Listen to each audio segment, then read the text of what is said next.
The first time that I voluntarily set foot in the territory known as the United States, I was 20 years old, after the success of Y Tu Mamá También. Yes. I started traveling to California for work, and Los Angeles became a place that I visited constantly. Not only for my work, but also because I loved it. I spent great part of my earnings on laundry services and alcohol here at heart. Great things happened to me here. In fact, my son was born here. Yes. I have an Angelino son, the only real Mexican-American of the family. And I'll always be grateful to Los Angeles for that. And every Angelino I know has always loved to show me their Los Angeles. Their neighborhood, their food, their many gluten-free bakeries, their new Teslas. Well, that was before Elon Musk became a MAGA space Nazi roots. Yeah. The people that lifted me up were mostly people that had left their countries to find a new life, or the sons and daughters of immigrants that had come here in order to work and build a healthy, enjoyable, and dignified life away from their place of origin.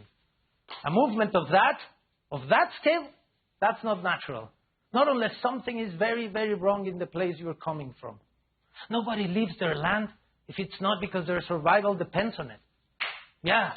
Nobody leaves their past behind just for fun. But you know what? All the people that I met shared an unspoken gratitude to this country. A country that opened its doors to them. And the most beautiful thing of all is that all these immigrants brought their stories with them.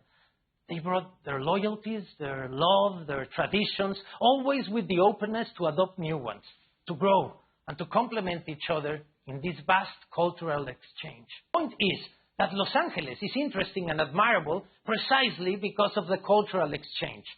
Thanks to the generosity, thanks to the generosity and the openness that surge from it. All because people from different cultures and realities agreed to give each other a chance and build something remarkable together. This place is a powerful example of what's possible, of what can be achieved when we put empathy. I have never been able to fully understand how it is that someone like Donald Trump is able to acquire this level of power. I always struggle to understand how his hate speech can take root in a country whose nature has always been a welcoming one. Today, many people are feeling persecuted. Far too many people live in fear. Fear of taking their kids to school or going to places where they earn an honest living. These people, they're your neighbors, your friends, immigrants. This is very unfair, and let me tell you why. The multiple times that this country has had to rebuild itself, immigrants were always there to pick up the slack. This year,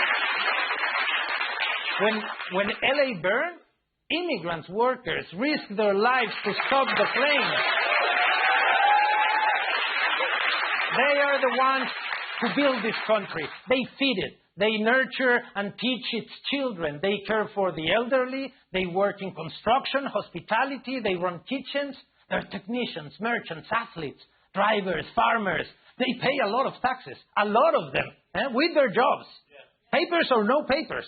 In 2022, undocumented immigrants contributed around $96.7 billion worth of taxes. That is something that the Trump administration doesn't want you to know. They need to know that they're not alone. This has been a dark few weeks. It is not acceptable, nor it's normal, to separate families. Immigrants need to know that their struggle is yours as well. Politicians have been dosing on this problem because it's easier than acknowledging it. Because this country benefits from the work of immigrants, but refuses to recognize their importance. That is what needs to change. It's about acknowledging the work of millions and how unfair it is that they have to live in hiding.